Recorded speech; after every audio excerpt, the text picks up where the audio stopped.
So we're going on to the next session here now, which is going to be on the need in low-dose radiation biology for medicine and industry. My name is Michael O'Connor, by the way. I'm from the Mayo Clinic. And I'm delighted to have a colleague of mine from Mayo, Dr. Cynthia McCullough, who is Professor of Biomedical Engineering and Medical Physics at Mayo. She is Director of the CT Innovation Centre, and she's also the current President of the AAPM.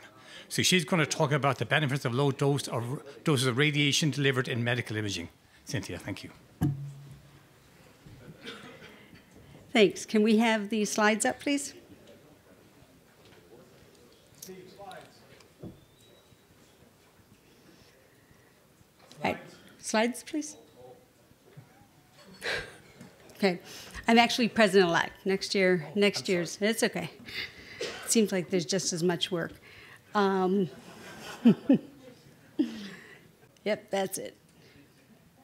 Okay. So I've got, that's my introduction, a few disclosures. So to get started, I would like everyone to turn off their cell phones. I'll wait. I don't mean put it on silent or vibrate. I mean turn it off. I mean turn it off because I care about you. Okay? Because cell phones are dangerous. They give off radiation, and that radiation has been linked, I mean, it's in the news, to cancer. Now, the cell phone growth in the US is amazing. It's exponential. The number of subscribers is approaching the total population. And as of a few years ago, over half of homes had no landlines anymore. So why do we have such exponential growth? Because the benefit is perceived to exceed the risk.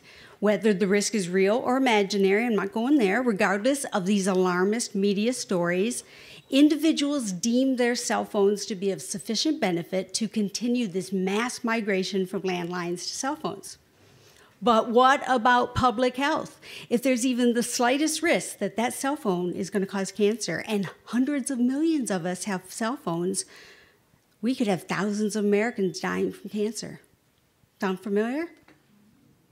And in fact, people are out there calculating. I can't read this, it was bad quality on the internet, but like 400,000 brain tumors we expect next year from our cell phones.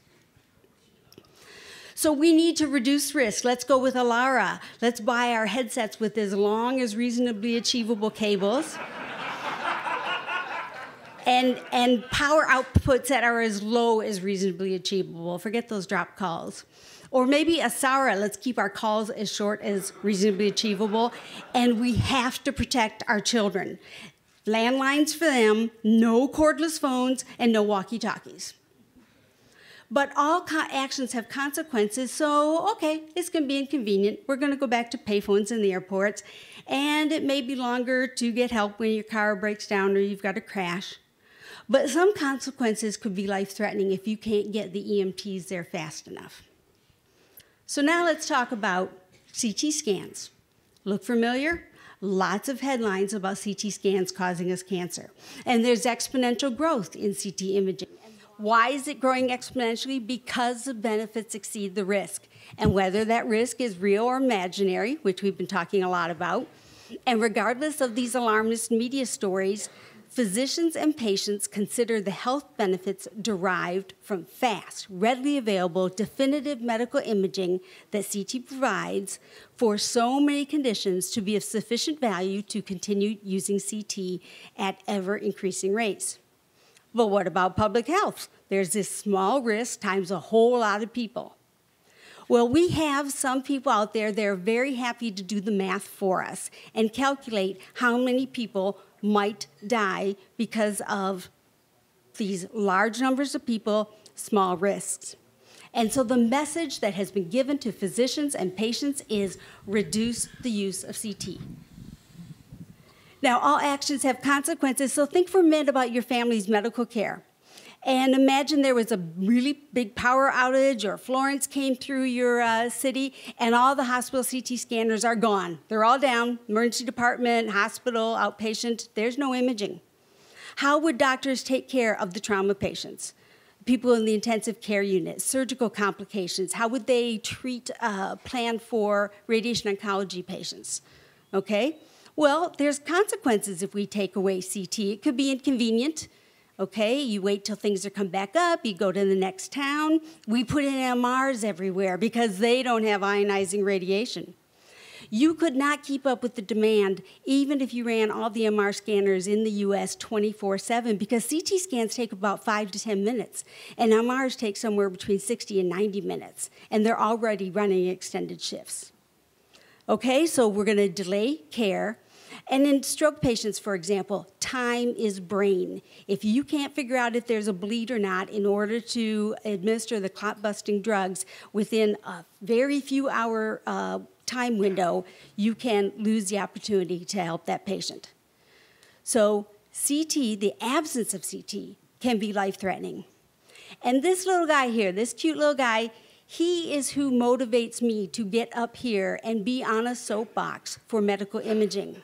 This is Brian Salinas. He fell out of his window, but it was early in the morning and he was up and nobody saw him and no one knew if he lost consciousness, so he goes to the parents take him to the emergency department, but the American Academy of Pediatrics says CT scans are performed only when the child loses consciousness after hitting their head because, and I quote, a CT scan exposes a child to radiation equal to 300 x-rays, and that can require sedation, which is risky. I think they mean the 300 x-rays, but it could be the sedation.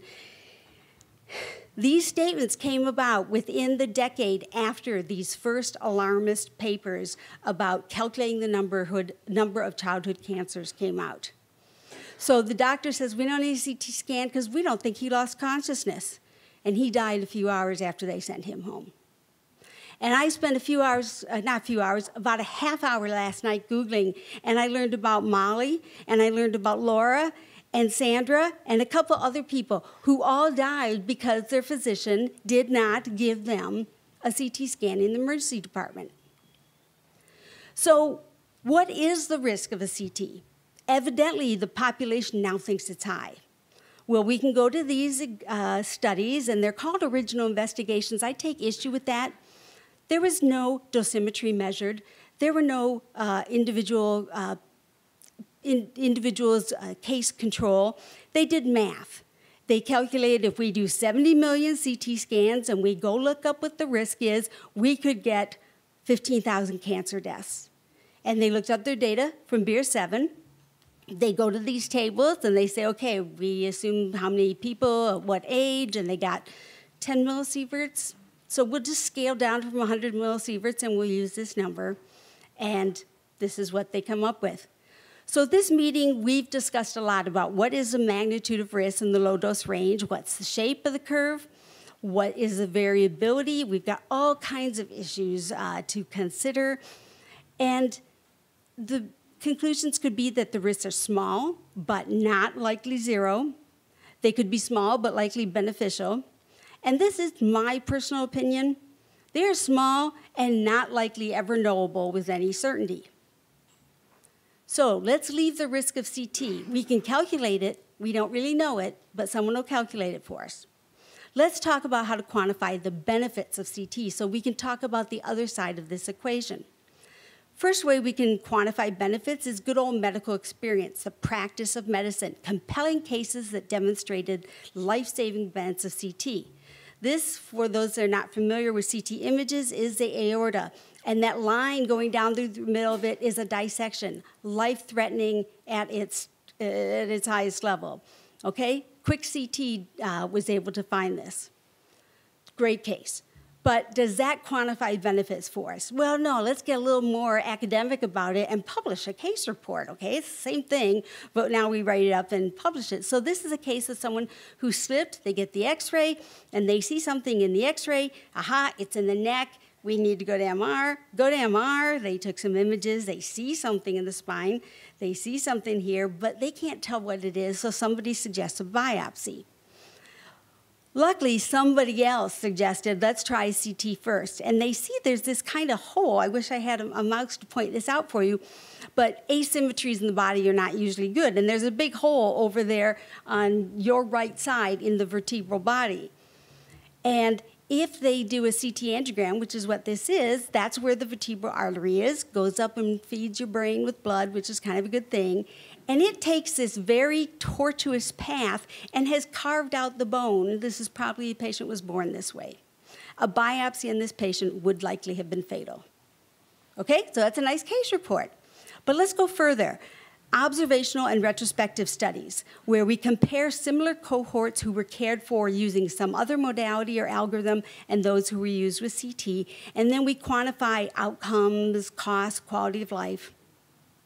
So there are studies like this. I showed you that aortic dissection, and they looked at the choice and the outcomes, whether you use CT or echo or MRI, et cetera. I want to bring one study that I think is interesting along this lines. People do these comparisons, but you have to watch out, for the same reason we're all discussing here, about the bias people walk into these studies with. Okay, so this is a study of somebody comes in the CT, nephrolithiasis means kidney stone, okay? Or somebody comes into the ED and they think they have a kidney stone. A couple things can happen. The emergency room attending physician or resident in the middle of the night can grab out their little portable ultrasound and do point-of-care ultrasound, and they can try to figure out what's going on. Or they can send the patient to the radiology, where a trained sonographer can try to figure out what's going on, or they can send to radiology and get a CT. And they said, okay, if we do these different things, does anything bad happen to patients? And they saw that in this study group, there were point estimates that were higher in the point-of-care ultrasound group, but it was not statistically significant. And so I quote, these authors say, this supports the safety of using the point-of-care ultrasound as your first thing that you do, and the majority of the patients were safely spared from radiation exposure. And there we have the bias that went into this study. And if anyone knows the primary author, she took out a full-page ad, and I think it was the New York Times or such, how we're killing ourselves with CTs. But what wasn't, well, they said it, but what was not emphasized in the news media stories about this, that means about 40% of the one group and 27% of the other group still had to go on and get a CT. So what about their experience? What about the time they waited around in the emergency department still in pain? What about the uncertainty? What about the costs of getting a second exam? Okay, so you have to think about these when you compare one modality to the other. So what other ways can we assess benefit? We can do observational retrospective studies where, and I love this study design, you have the clinician or the surgeon put on paper what they think the diagnosis is and how they're going to manage the patient. They go ahead and get the CT because that's the standard of care. We can't withhold CTs.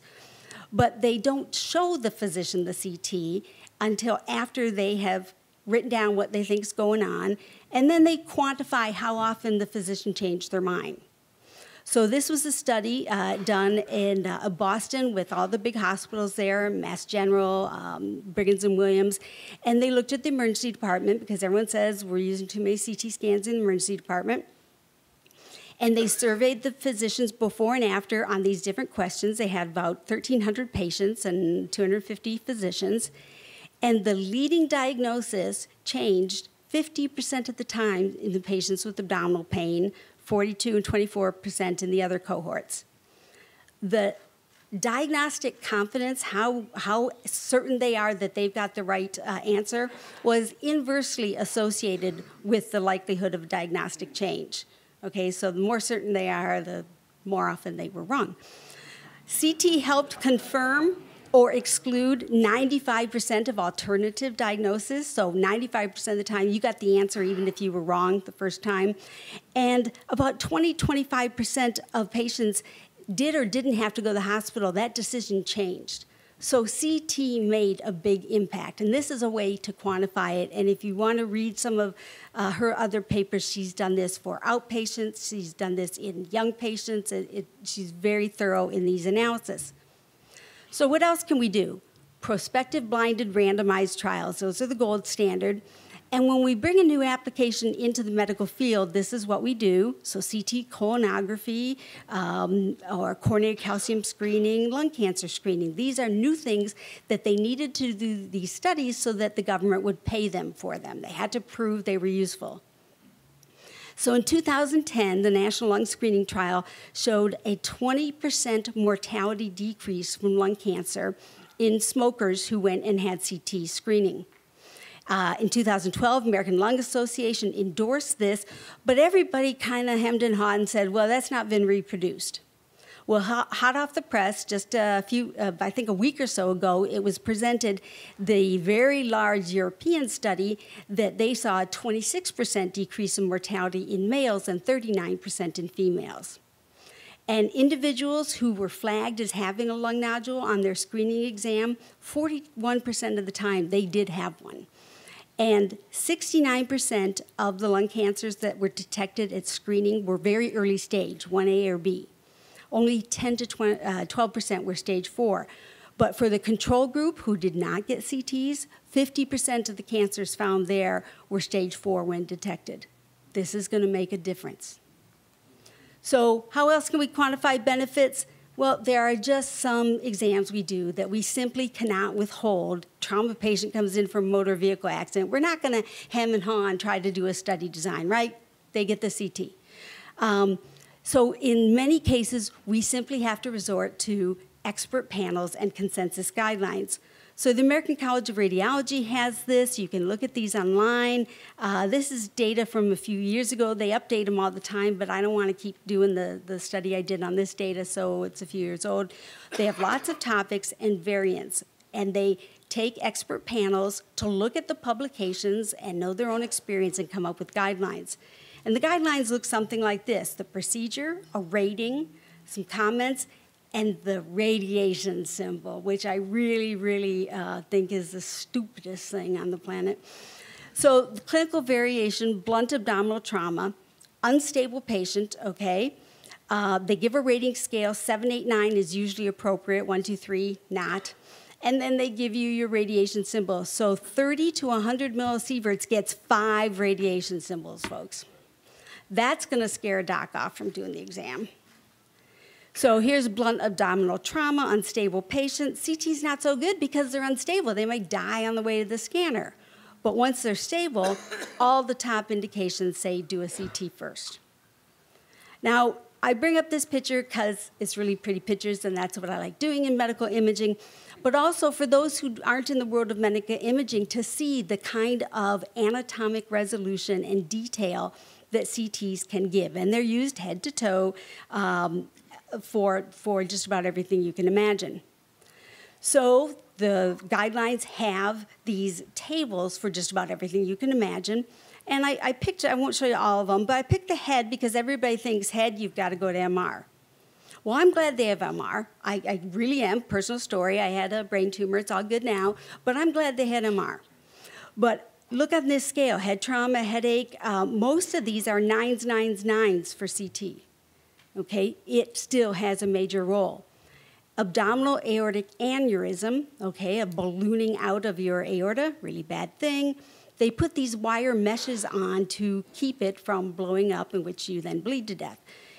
You need to measure these quite carefully before the surgeon puts them in so that you don't block the top of the one there. See those 2 little arteries coming off? You don't want that wire mesh going over those 2 arteries, or you shut those off and then their kidneys die. So this is the standard of care if you're going to get one of these. Well, what is the problem with all these papers that count the numbers of people that are going to die, and then the media publishes all these alarming messages? Well, I had a patient, 84-year-old male, who had an aneurysm, was scheduled for CT angiogram right before surgery. One of these papers came out, and all the New York Times and everybody carried it. And he calls and says, "I don't want a CT with that cancer-causing stuff." And there was nothing that I could say to this gentleman to change his mind. And so he went to surgery with an ultrasound, which is just not the same thing. So every time we get one of these media storms, we get canceled patients and worried parents, and it's not good. So to summarize the guidelines, these are just some stats of how often CT is one of the most appropriate and how often it is the single. 25% of the time of all the tools we have, it's the most appropriate exam. So there's data to help you on the benefit question. So we've talked about risk, we've talked about benefits. Should we reduce CT dose or not? Yes, I think we should, but not too much, and I'll show you why in a minute. And I don't think we should because it's going to cause cancer. I think we should because people fear it will cause cancer. And that fear has the negative consequences, the delayed diagnosis, the higher health care costs, the emotional distress, the parents calling me in tears because what have they done to their child? Also, CT is so beneficial that it will be used in healthcare, and it will be used again and again, and I want patients to get the care they need. I want physicians to order the exams they need without fear and without worry so they get the care they need. Now, why do I say don't reduce it too much? Because everyone's driving dose as low as they can go. This is a patient that was sent to us. Surgeon says this patient has a pancreatic tumor. I'm sure they have a pancreas tumor from all the indications. Young female, doctor says, let's do thick slices, let's just not do the 2 phases we normally do. And they said, the radiologist said, no, there's no tumor there. Surgeon insisted, there is a tumor there, go back and do it again. So then they said, all right, fine, we will give the proper exam. And sure enough, they saw that it's always easy to read images when there's an arrow pointing out the pathology, but then, of course, they saw the tumors. So if we go too low, we destroy the benefit and we destroy the whole purpose of doing this. So it's all about balancing benefit and risk. Now, the risk could be this big. It could be this big. It could even be on the other side of the equation, and I didn't have a thing I could tip the other way. Maybe it's even a little good for you. But the justification is totally driven by the benefit because it totally swamps anything risk-related. And so once the exam is justified, our job in radiology is to do it as carefully as we can, even if that means going up in dose. So this is really logical. Why is this not working? Dick Vetter, a good friend of many of you, gave me this because perception of risk is not logical. This woman is out there smoking a cigarette, and she has complained because those jackhammers in the street construction are going to hurt her unborn baby. Okay? So just some closing thoughts, and I really appreciated Roger McClellan's talk, and I hope I took the notes right, but he said that there are multiple players, those who create the knowledge, synthesize the knowledge, set the standards, and enforce the standards. I think medicine needs somebody else. Medicine needs someone who's going to weight this demonstrated benefit over the unable to be agreed upon small and potentially non-existent risk, who is going to responsibly distill the knowledge into societally responsible methods. And again, I quote him, it's hell to be poor. That's a real risk.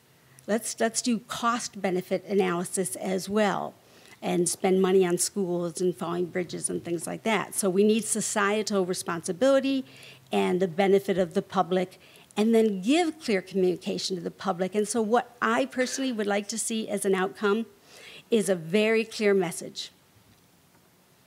I would like this community to help get the message out that medical imaging is safe. Now, yes, it absolutely should be justified, but the bar for ordering should be very low. Remember my little buddy Brian. It should be optimized, absolutely. But ALARA needs to take into account that it has to do the job it's there to do. Remember the pancreas cancer. These caveats are important for the medical providers because they need to be good stewards of resources, they need to order appropriately, they need to perform things safely, and we need the regulations and the accreditations and the quality initiatives to make sure we aren't using adult doses in kids and that we don't use too much in fluoroscopy and give skin burns. The medical community needs all that.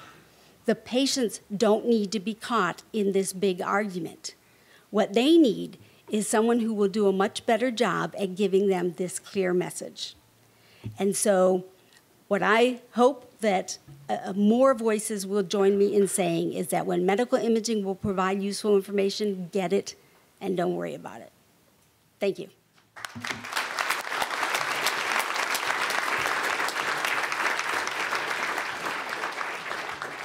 So we'll take 1 or 2 questions now because we're just running a little over.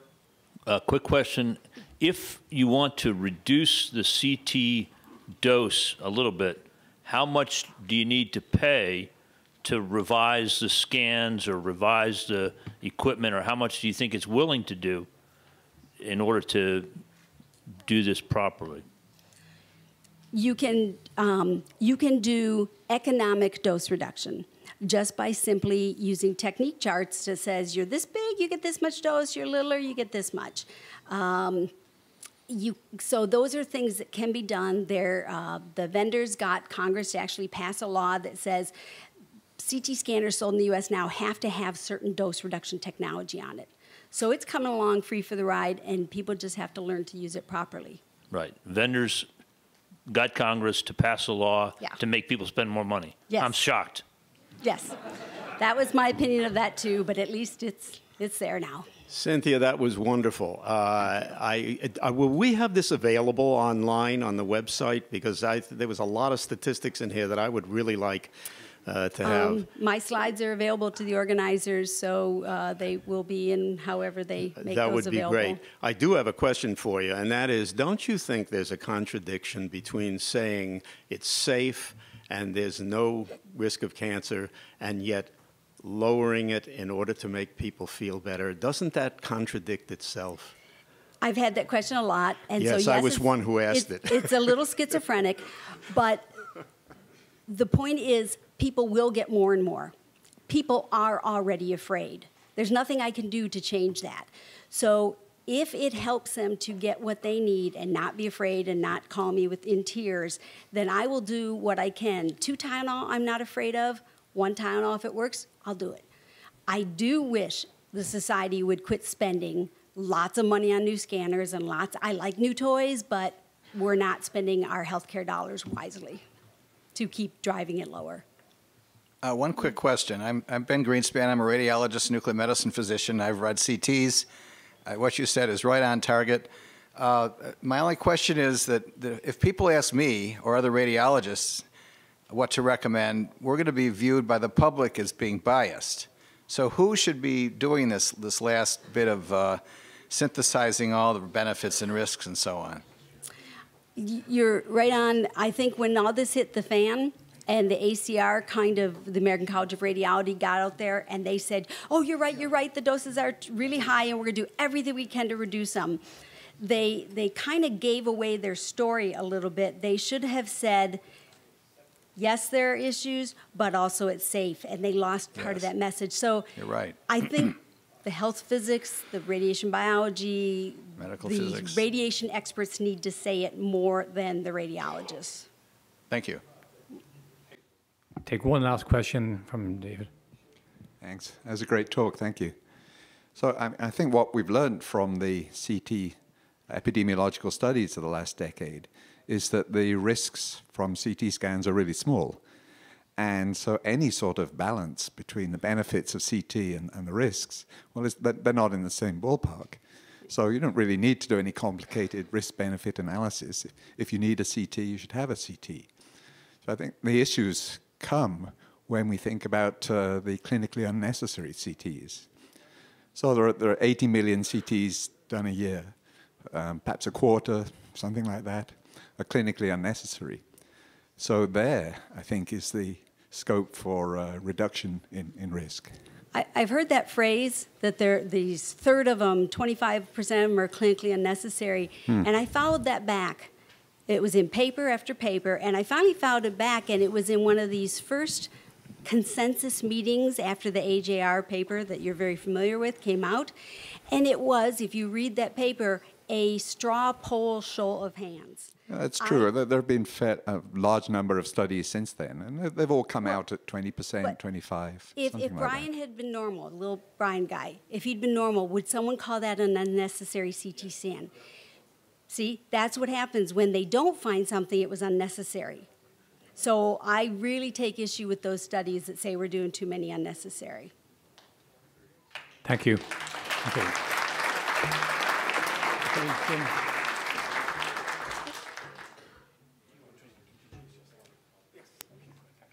I'll introduce myself. I'm Jim Conca. Thank you.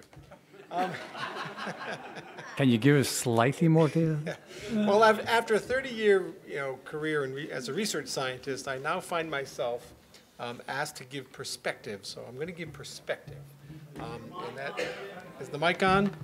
Yes, I'm just not very close to it. All right. So anyway, I'm sorry, I should be just watching here.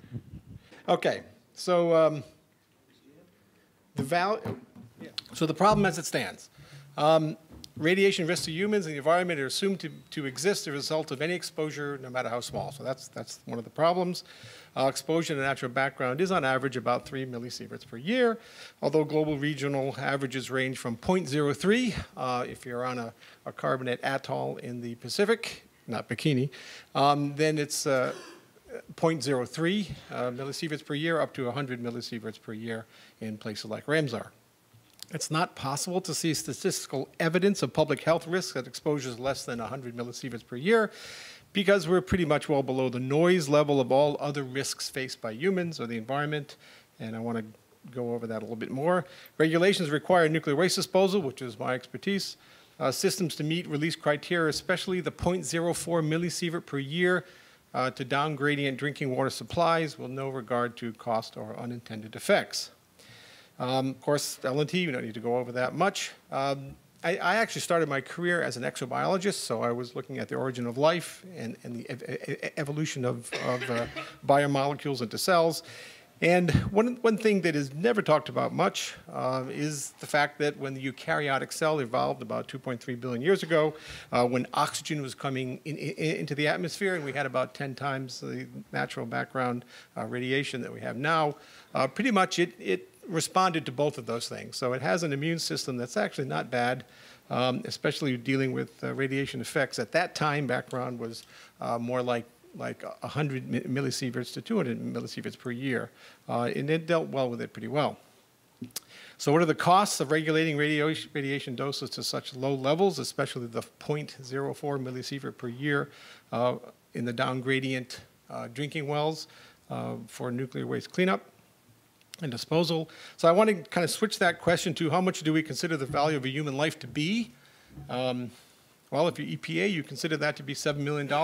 That's what most of these calculations are about, $7 million to die from environmental effects. If you're look at the health care payout for most people, it's about $316,000. Sometimes people spend a lot more than that, but that's the average health care paid out over a life in America. If you look at the historic legal value from a attorney's standpoint, it's about $129,000. That's the payout in wrongful death suits on average, although some celebrities get a lot more than that. But that's the average payout for a wrongful death suit. If you're a deceased soldier, you'll get $12,420. That is ironic and horrible. Although, depending on how you die, you can get more than that. This is the big one, though. Of course, if you take someone healthy, chop them up, and sell them on the black market, they're worth $45 million, which is actually not bad. And who wants to see me later? That's good. But really, the reason that the LNT issue is such a big deal, and this was posed by several people, of course, today, is that we spend about $2.5 billion to save a theoretical human life to the levels focused by LNT. Okay, so LNT does not determine these limits. It kind of forces them, but it doesn't actually determine them. So again, we spend that much to save a theoretical human life over the next 1,000 years, and that might be fine. We're rich. That's great. However, this is where the ethical issues come into play that you've alluded to, is that if you spent that same amount of money to save one virtual life in the next 1,000 years, you could actually immunize most of sub-Saharan Africa and save 25 million lives from the three biggest scourges, measles, diphtheria, and whooping cough. So this is an ethical issue. I mean, you might say, okay, well, we're rich. We got lots of, I mean, Hanford, come on, $3 billion a year budget. We can handle this. However, you really should be saving people's lives, actual people's lives. So just these are the numbers, and you have to kind of fit in there where you think your value comes in. So our regulatory limits are so far down in the noise, and this is one of the issues. I mean, it is really amazing how you can tease data out of noise, tease the signal out of noise. But that's all you're doing. You're really just teasing you're really down in the noise and it just doesn't matter. So from a practical standpoint, I just want to step back a little bit and say, well, what is this noise? What's important? Should we be spending this time, effort, and money on dealing with the noise?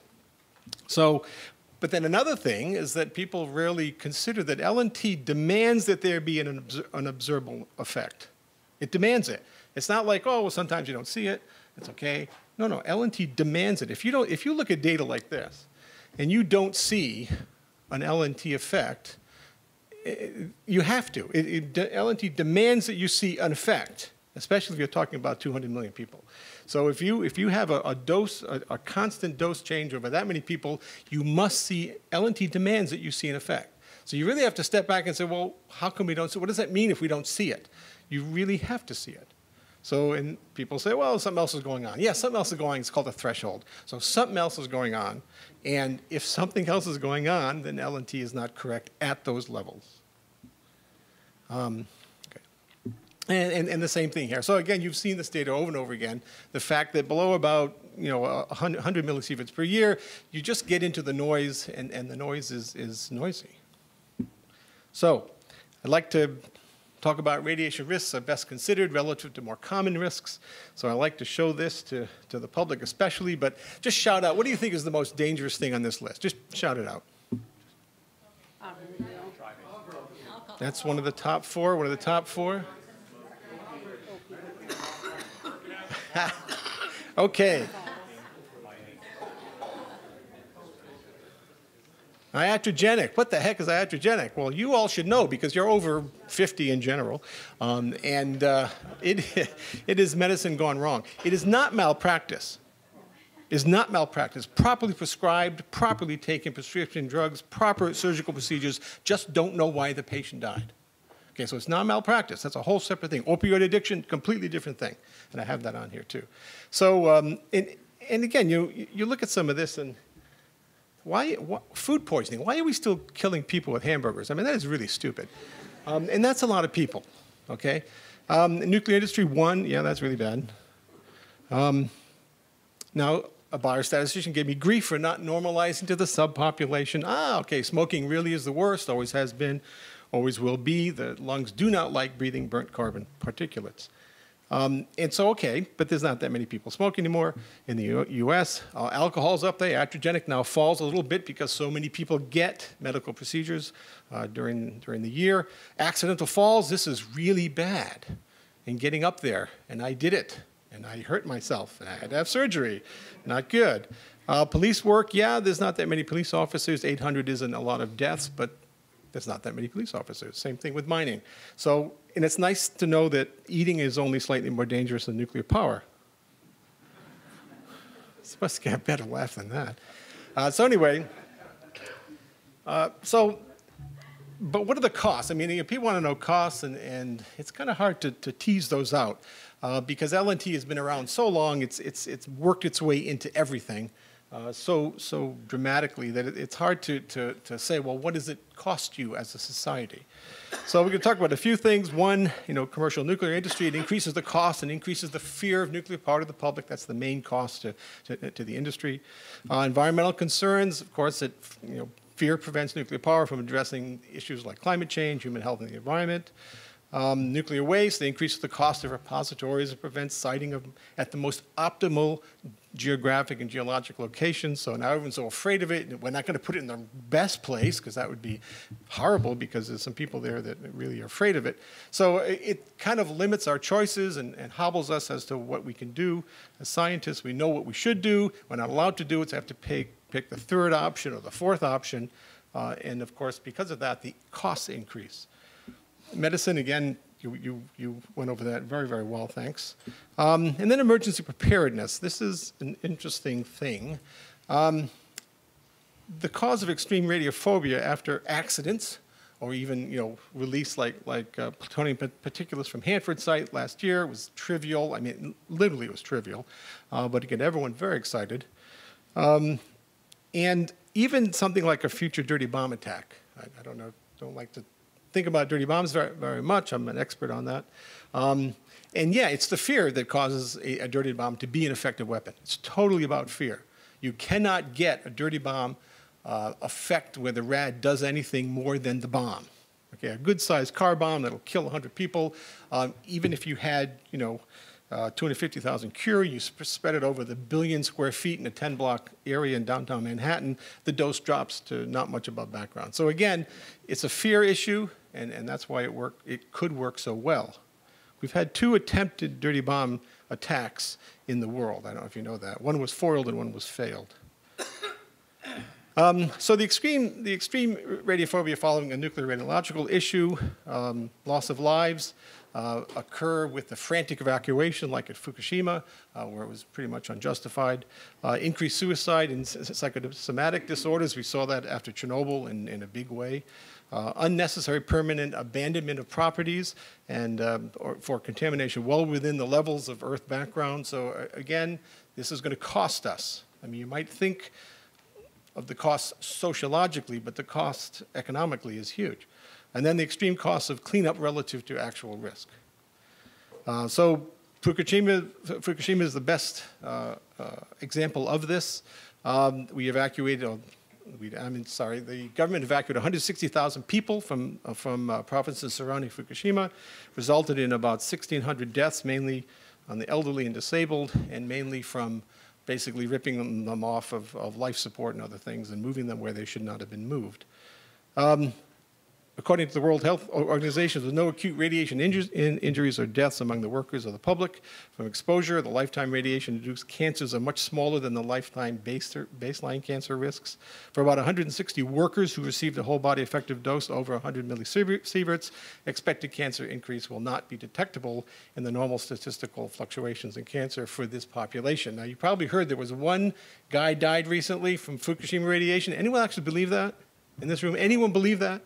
Because he died of lung cancer in his 50s in Japan. Yeah, it was, yeah. So again, but now this is the first Fukushima-related death administratively. Okay. Over 50% of the residents have finally returned, mostly older citizens. Government estimates the cost of that at over $200 billion. So again, there's the first number I'm showing in terms of cost. At an average of $39,000 per capita GDP of the evacuees, revenue losses since 2011 exceed $40 billion for that cohort. $12 billion in compensation was paid out to displaced residents. Unnecessary shuttering of all the nuclear plants, most, of course, without any risk at all. That increased the fossil fuel use by about 25%. That has its own issues. Increased energy prices about 20%, and lowered air quality significantly. Estimates, you can believe this or not, about 15,000 additional premature deaths from fossil fuel use, especially coal. The interesting thing about the government lowered the radiation limits on food. Now, after an accident like this, you usually raise them temporarily, right, if there actually is an effect, and then you bring it back down. But they lowered it. So and I want to point out the foodstuffs lowered to 100 becquerel per kilogram, which is very funny because I know the government already exceeded those because I know they were handing out bags of potato chips to evacuees. And you know that potato chips are about 350 becquerel per kilogram. You know that, right? Potato chips, the most radioactive food. You know that, right? Potassium-40. And of course, as you're drying out the potato to bake the potato chips, so there's no water left in the potato chips. So it's a really great calculation, and a few people have done it. So potato chips are really, really bad if you care about this kind of thing. Unfortunately, this lowering of the regulatory limits on foodstuffs destroyed a lot of the farming and fishing industry in northern Japan, even in areas that were completely unaffected by any radiation. That was about $10 billion in losses. But with its own Chernobyl effect, the Fukushima disaster proved to make the fisheries off the coast a de facto marine protected area, and the fishing stocks have tripled in these waters since that time. Just like Chernobyl, it really shows the really bad contaminant is human beings. You get rid of them, everyone does well. So in terms of the waste disposal costs, the main effect has been to completely stop our nuclear waste disposal program because of fear. I mean, it has just stopped, okay? We're doing some things, but really not accomplishing much.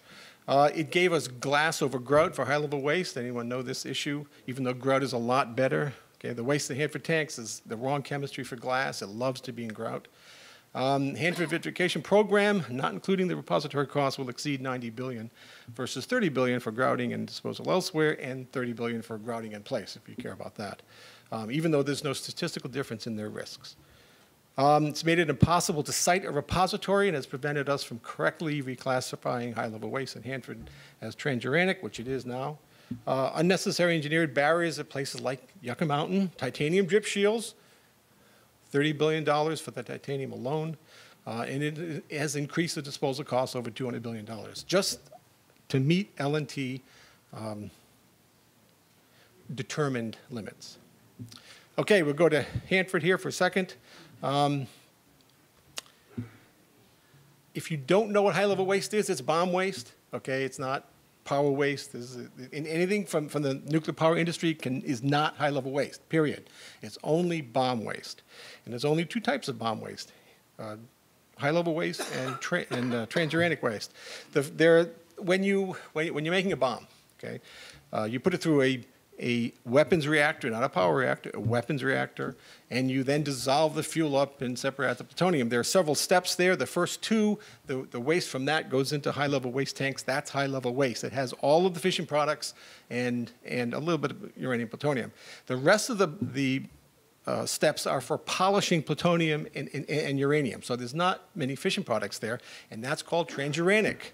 Okay, so those go into other tanks. There's about 150 high-level waste tanks, or what used to be high-level waste tanks at Hanford, and there was originally about 20 transuranic waste tanks at Hanford.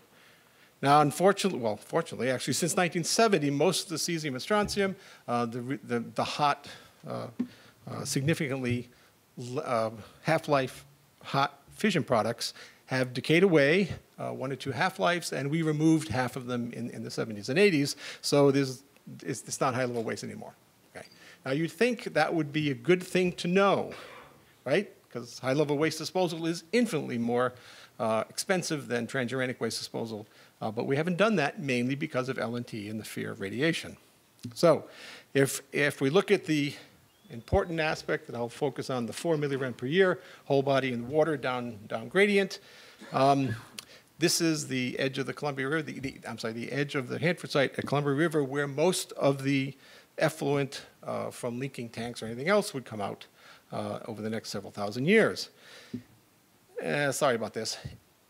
DOE did an environmental impact statement for the tanks, okay, and they're only allowed to do certain EISs. They can't do it on all the EISs they want. They can only do it for vitrification and shipment to Yucca Mountain. So whenever you do an EIS, you have to have a no-action scenario, right? You do nothing. You walk away from it. You might might fill stuff up with gravel so no one falls in an open tank or something, but you just walk away from these tanks, right? This is the most highly contaminated place in the world, according to some people.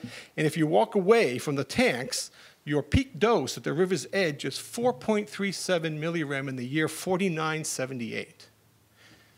Does anyone believe 3 significant digits to this number? Notice there's no error bars on it. They purposely do not include error in this, even though most of the work that Judith and I did in the 1990s to get that number had errors that were anywhere from 100% to 1,000% at every parameter that went into that modeling. So you can believe 3 significant digits. I don't believe 1 significant digit. It's about 10 plus or minus 50. Now, if you vitrify this waste and ship it to Yucca Mountain, all of the others show that it drops to 0.9, 0.8, 1. So it goes from 4 to 1. Okay, and you're going to spend $250 billion extra to get that peak dose at the river's edge from 4 to 1 millirem per year. Is that a good use of $250 billion? Well, I mean, if you work on the projects, it's probably good, but yeah, so again, this is the issue. So these numbers are so low.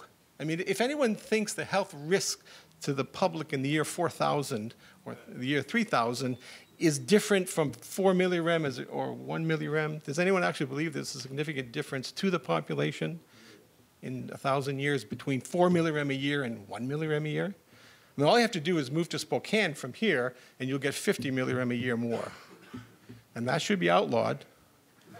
But I like hockey. Okay.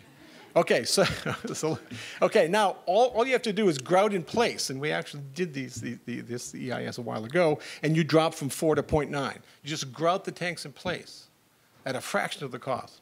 I mean, but can't do that because LNT has driven the fear of the public, especially the state regulators, to the point where they will not even consider this at all. I mean, it was thrown out years and years ago. Okay, so if we look at, and let me wrap up here. If you add these all up, essentially you get to a $420 billion savings over the next 70 years if you raise the waste disposal and waste cleanup from 15 millirem per year to 100 millirem a year. You'll save 420 billion. So everyone wants to know the cost. That's one of the costs, and that's just for the U.S. It's about $1 trillion if you look at it worldwide. Thanks.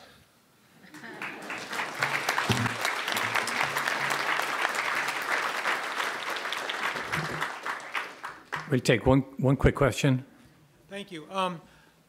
I just wanted to, I'm not disputing your figures at all, but you sort of pinned the blame on L&T for a couple of things, and I just wanted to ask you about, first of all, the disposal. My understanding was the high-level waste problem was actually a legal problem that DOE tried to reclassify the waste as non-high-level waste, and they were told by the courts they couldn't do it.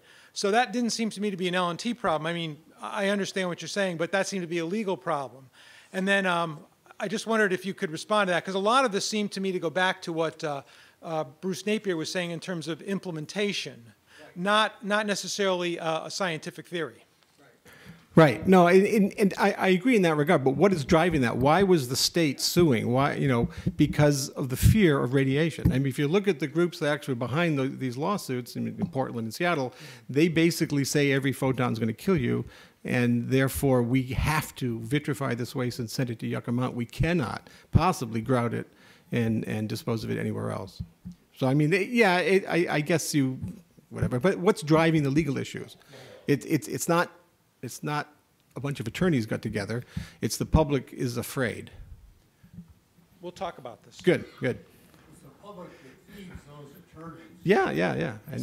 And elects officials into office. So this kind of leads us nicely into our next talk. So that this issue of L&T, and in some respects, I don't really care which is the correct theory, but the consequences of one versus the other are enormous. And I think at this point in our society, fear of radiation is there. And irrespective, even if we were all to decide today, we're going to change to a threshold model, to a hormesis model, it doesn't matter. You have a population that's been educated to fear radiation. And that is, in my mind, an insurmountable obstacle right now to making any sort of progress with these things. So on that topic of public support for more radiation, Wade?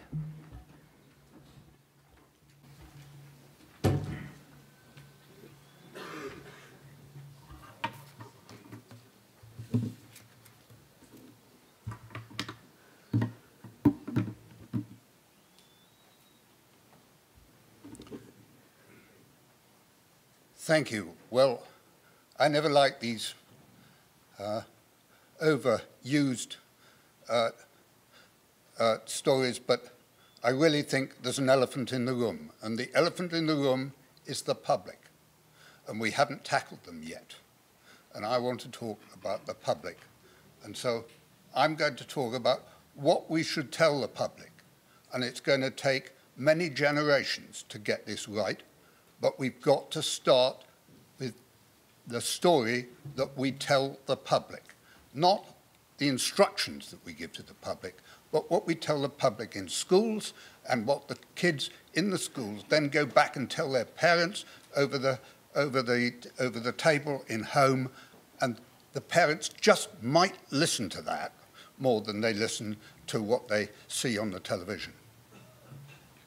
Now, I'm a theoretical and experimental physicist, and I came into medicine doing medical physics, doing an extremely interesting course for the students in Oxford, and I got more and more into it, and then I have written 3 books, but 2 of them in particular are aimed at the intelligent educated, total non-scientists, because those are the people with a reasonable attention span that we ought to be able to get to. So how do we talk to them? Well, let's take the sort of thing that they understand. The public understand symbols, and they understand that red stands for fire, and that's dangerous, and green stands for the environment, and that's safe. But these associations don't always work, and they didn't in the past, and they're wrong again now for radiation and nuclear. And so this is the simple level at which I wanted to start. So in prehistory, a clever ancestor brought fire into the home. I'm sure that everybody, including all the environmentalists of the day, must have said, "You're mad." And thank goodness for us that the environmentalists did not rule the day, because we wouldn't be here. But when the confrontation happened, the green environmentalists went home after this encounter. They went home with uncooked food and cold, and they died out. But the red leaders, on the other hand, went on to invent sailing ships for trade, building water and windmills, and so on for power. In this case, the red had won, and the green had proved injurious to life. But these power sources were limited and intermittent. Forests were felled and ships becalmed, and it's no good for just-in-time business if the sailing ship is becalmed out at sea. So much later in the Industrial Revolution, you have coal and oil replacing the biofuels, and you have steam replacing water and wind for transport and shipping. And you have steel replacing wood for construction. And power was available at any time and any place in principle. And the effect on life, of course, was transformative. But the effect on nature had not been fully understood. And now in 2018, most of us, not everybody, but most of us are of the opinion that we made a mistake and the climate is in trouble.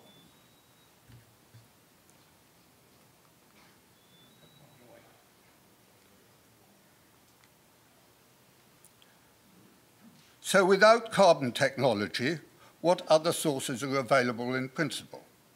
Well, the renewables have very low energy density. It's very simple to calculate just what the energy from a kilogram of water raised to a height of 100 meters gives you in terms of energy density. And it's very low. And the net result of that is that you have to have very large power plants. And for instance, the Three Gorges Dam project displaced 1.3 million people, and a very large number of cities and towns and so on were destroyed.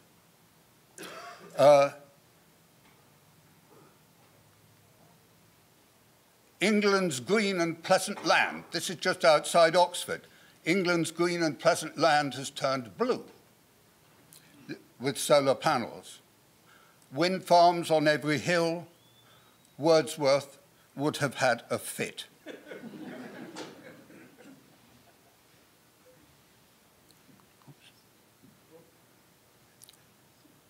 So if renewables are not going to do the job, because the real problem is that they're intermittent and so they're unreliable, and I certainly don't have time to go into that today, but you probably all realize that if the wind doesn't blow and the sun doesn't shine, you've got trouble, and battery technology may be okay for laptops, and it's going to be okay for electric vehicles, but it's nothing on the right scale to support the grid system.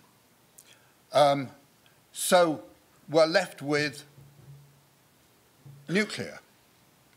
And nuclear ticks all the boxes. Huge energy density, compact plant, good fuel supply. There's uranium and thorium in all sorts of places in the world, much better than oil. It's resilient. The nuclear power plants with Hurricane Harvey at Texas went on working through the storm when everything else was in trouble. And available anywhere, anytime, in principle, 24/7. And also suitable for shipping, as shown by the success of useful nuclear power plants in the navies of the world for 60 years without a serious radiological incident, but ignored by everybody else. Options for producing hydrogen, desalination, district heating, all the boxes. The only problem is what the public think.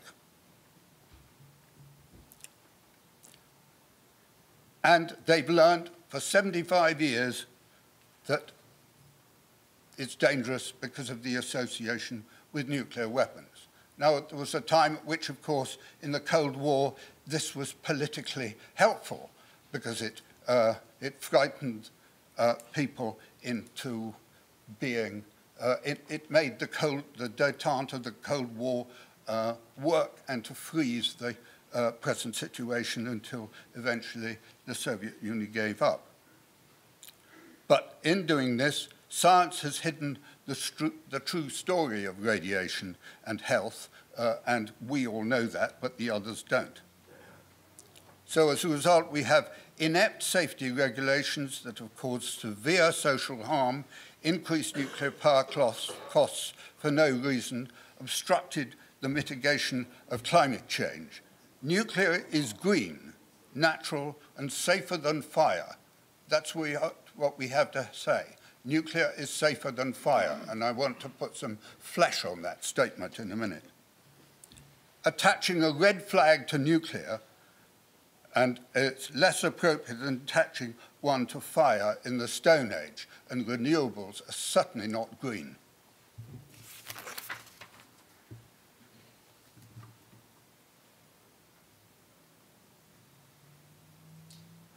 But now, what are we going to tell those kids in school?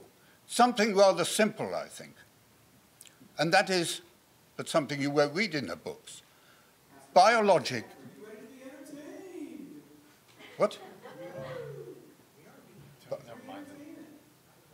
What?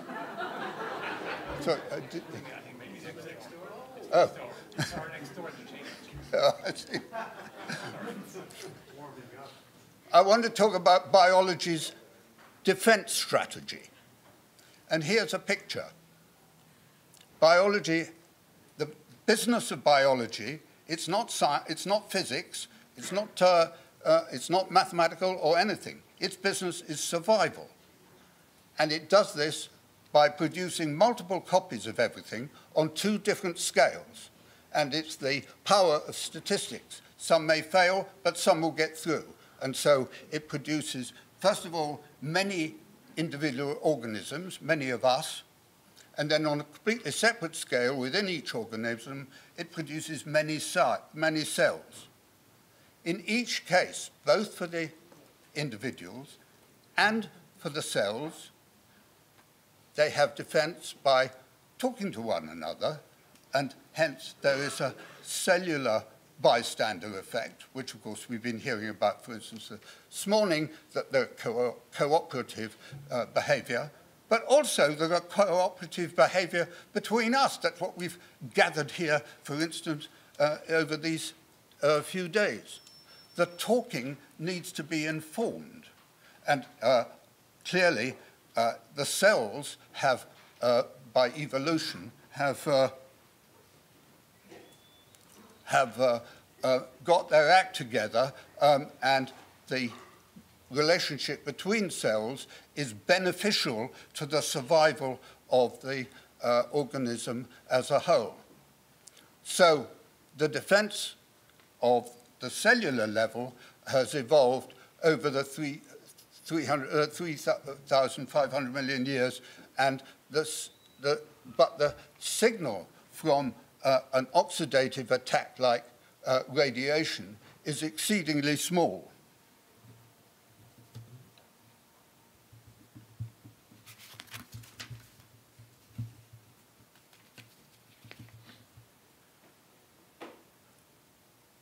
When life began on Earth 3,500 million years ago, natural rates were higher on Earth than were higher than they are today, and the human resting metabolic rate is about 1 watt per kilogram, and 3 milligrays per year, for instance, is 3/1000th of a joule per kilogram per year, which is 0.1 nanowatts. So it's 10 orders of magnitude down on the metabolic rate. No wonder that we cannot, as an individual, we cannot sense or feel radiation at the background level, and indeed for many factors of 10 above that. So a significant radiation attack cannot be sensed by an individual, and consequently, biology has designed its devolved responsibility for dealing with radiation and other forms of oxidative attack entirely to cells, and it hasn't involved us at all. And this, of course, includes all the repair and replacement and antioxidant adaptation mechanisms and so on in immune surveillance that neither we nor the public need worry about any of those details. Just like other resource-limited self-protection systems, for instance, in electronics, if you look at the flow of the currents in the transistor and so on, it's non-linear because there's a limit to the amount of current that is supplied that can be diverted from one part to another. Similarly, in management, if you're running an office, you have a certain number of phone lines, a certain number of people working on the front desk, and if the business coming in exceeds a certain amount, you can't cope with it, and then you start to get failure. But below that, you have complete stability, hopefully, and you can deal with all the traffic and so on. So non-linearity is a perfectly standard the behavior you expect in a self-protecting corrective system designed either by design or by evolution, the same. It is very unnatural that biology should involve a linear system, not like in pure physics, where non-linear linear systems are very much part of the game. The animals. So the next question is, how are we going to persuade the public that this is actually true? Well, we can ask the animals at Chernobyl, because in their case, the individual organisms know absolutely nothing about the radiation. They never had an order to evacuate. They never had a detector to alarm them by measuring radiation levels at which they were already fully protected. They never had a safety regime telling them without explanation that they had been irradiated, causing mental illness, hopelessness, and family breakup, and get into buses at short notice. But because they have none of this, they are, by all accounts, thriving and enjoying life, freed from the curse of having too many humans living in there. And these, there are ones from the National Geographic and so on. I expect many of you have seen as well. So what went wrong for the went wrong for the humans? An apology published in the Stockholm Daily Press on the 24th of April 2002 by Lars Erik Holm, chairman of ICRP at that time, and others, and he admitted that the Swedish authorities imposed far too strict limits on radioactive meat. And he said, perhaps we took on too great a responsibility for the individual consumer. Indeed so. He went on, one known problem of ionizing radiation is that for many people, and also for the media, the phrase itself evokes a sense of danger. It has for many years now been difficult, from a strict radiation protection point of view, to claim that a small radiation doses are harmless. So they themselves were afraid of the truth that small radiation doses are actually harmless. And instead of engaging with the social bystander effect, as I call it, which should be to talk to people about what is affecting them in the area and teaching the public, they panicked. And as they admitted, left to themselves, the public overreacted. And the social destructive response to the Chernobyl accident as a whole was recognized in the 2006 report by the IAEA, and echoed, coincidentally, by an UNSCEAR report that was, it was a preliminary report, which was published on the 28th of February 2011, just a few days before the Fukushima accident.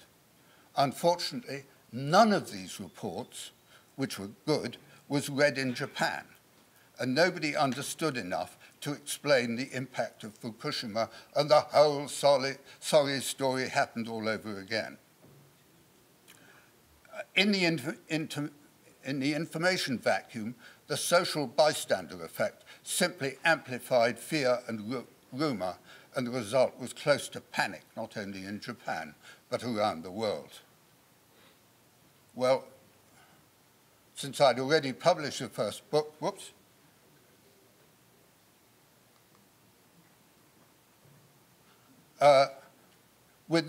within a few days, as soon as there were some measurements, it was possible to see that it's pretty unlikely that anybody was going to die, although, of course, something might have been mishandled, but luckily it wasn't. But the media ignored my attempts and others to provide information, and they preferred to run with the more exciting tale of disaster because it sold papers and advertising. Reality did not prevent large compensation payments being made, determined by lawyers, quite unrelated to any harm caused by radiation. In contrast, the well-coordinated, this is rather significant, in contrast, the well-coordinated education and training evident in the Japanese response to the earthquake and tsunami showed how the use of the social bystander effect can save many lives. In fact, 96% of those in the flooded region successfully evacuated themselves in about half an hour. This is a very fine achievement, and it shows what you can do if you can get people fully informed and instructed as to what to do and understand what's going on.